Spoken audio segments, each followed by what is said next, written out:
A psychology professor once told me about a pattern she noticed over 20 years of studying relationships. Women with predominantly male friend groups behave fundamentally differently in romantic relationships, and it has nothing to do with what most people assume. This isn't about loyalty or trust issues. It's about something far deeper, something rooted in evolutionary psychology, attachment patterns, and social conditioning that shapes how these women experience love. What I'm about to reveal challenges everything you think you know about friendship dynamics and romantic behavior. Before we dive into the research, hit that like button right now. This video exposes psychological patterns that explain behaviors millions of people misunderstand every day. When you like it, YouTube shares this with people who need this exact clarity. Let's uncover the truth.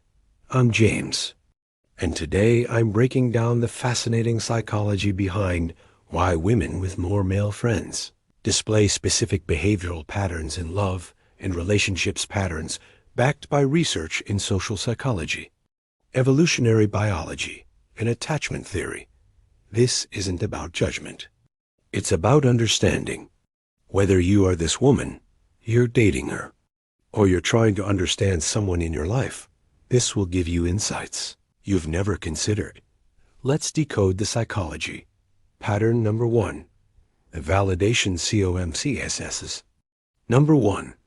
Women with predominantly male friends often have an external validation system, calibrated to male attention and approval. Here's what the research shows. From adolescence, these women received consistent validation, attention, and social feedback from male peers. Over time, their self-worth pathways became wired to male approval signals. How this shows up in romantic relationships. She needs more reassurance than you'd expect. She's highly attuned to whether you find her attractive or impressive. She struggles if she doesn't feel like the special one. She notices instantly if your interest dips. She compares herself more with other women than women in female-heavy social circles do. The psychology. This isn't insecurity, it's conditioning. Her brain learned early that male attention equals social value. In relationships, the emotional stakes amplify that pattern. The paradox. She may appear socially confident, even charismatic in male spaces, but underneath she often has a hyper-awareness of her position in the male attention hierarchy. Important. This doesn't mean she's seeking attention from other men while in a relationship. It means her feeling of relational safety is deeply tied to being valued by her partner in ways that echo those early dynamics. Pattern number 2. The emotional. Translation BARR, IR pattern 2. She often struggles with female-style emotional intimacy, even with her romantic partner. Women who grew up with mostly male friends learn to communicate using male emotional norms. Problem-solving instead of emotional processing. Action-oriented support instead of empathy. Humor and deflection to avoid vulnerability. Logical discussions over emotional expression in romantic relationships. This creates confusion. When you expect emotional depth, she might deflect with humor. Try to fix the problem rather than feel it. Feel uncomfortable with drawn-out emotional talks. Struggle to express what she feels. Pull away when you push for emotional closeness. Insight. Research shows that gender-segregated friendships in formative years create distinct emotional languages. She isn't emotionally unavailable, she's emotionally bilingual, but more fluent in male emotional dialect. She shows love through loyalty, presence, and actions far more than through emotional vulnerability. Pattern number 3. The competition eutopialot. She has an unconscious competitive framework with other women, even when there's no actual competition. Why? Growing up in male-dominated friend groups meant being chosen over other girls, being the only woman in the group, getting attention because of gender uniqueness, developing an I'm not like other girls identity. How this shows up romantically. She may feel threatened by your female friends or coworkers. She may downplay other women's attractiveness or qualities. She positions herself as different from other girls. She struggles with female-heavy environments. She's hyper-aware of comparisons between herself and other women. This isn't about immaturity or jealousy. It's a survival pattern learned from years of standing out by contrast in male spaces. In relationships, it can create unnecessary tension, but it's rooted in early social conditioning, not distrust of your loyalty. Pattern number 4. The intimacy paradox. Pattern 4. She craves deep connection, but resists traditional relationship intimacy. She often feels understood more by men, more authentic in male company, less judged in male friendships, or romantically. She wants emotional depth she never learned to express, fears vulnerability she wasn't trained to show, desires closeness, but feels overwhelmed by it, pulls back when emotional intimacy intensifies. Why? Male friendships often provide companionship without emotional depth.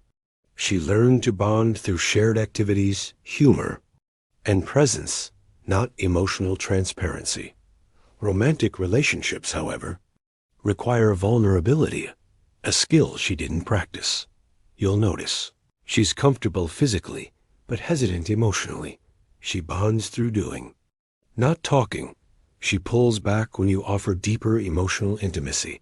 She expresses love through loyalty and consistency, not emotion attachment. Research often identifies this as a fearful avoidant pattern, craving closeness while fearing the vulnerability it demands. Pattern number 5. The loyalty. INTNSITY. Pattern 5. Once she commits, her loyalty is fierce, but conditional.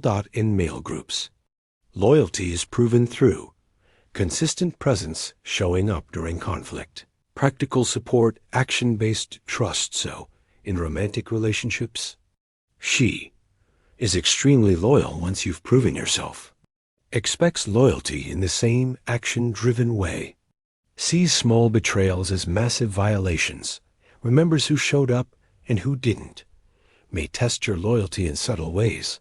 And here's the twist. If she feels her loyalty isn't returned, she detaches quickly. Women socialize mainly with women, often practice emotional repair in friendships. Women raised in male friendship circles learn something different. When loyalty fails, the bond ends. No repair, no emotional processing, just exit. This makes her deeply committed, but also more decisive about ending relationships when trust cracks. Pattern number 6. The independence IMPRV is the final major pattern. She has an intense need for independence, even within committed relationships.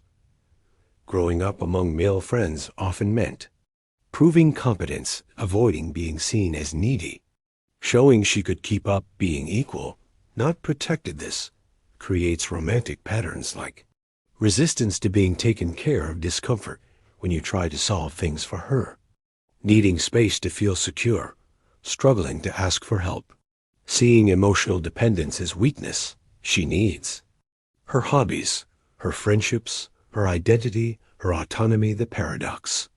She wants deep connection, but fears the loss of independence that connection can bring. The deeper TRUC. So what does all of this actually mean? Women with predominantly male friends aren't difficult or confusing. They're operating from a completely different psychological blueprint. Key insights. Their validation patterns differ. Their emotional language is different. Their competition instincts are heightened. Their intimacy fears are real. Their loyalty is intense. Their independence is foundational, and none of these patterns mean she can't love deeply. They simply mean she loves differently. If you're dating this woman, don't expect her to behave like someone who grew up in female socialized emotional environments. Instead, learn her language. She loves through consistency. She values actions over words. She needs space to feel secure. She equates loyalty with love. She fears emotional dependence, not emotional connection.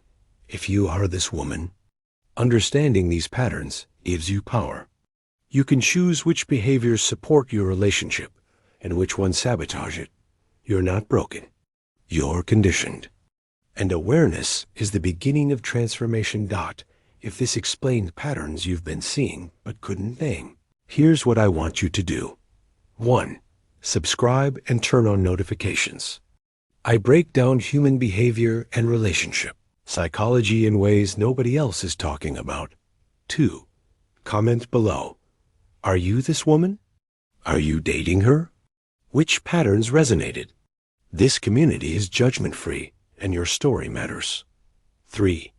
Share this video with someone who needs this framework. Understanding stops 90% of unnecessary conflict before it starts.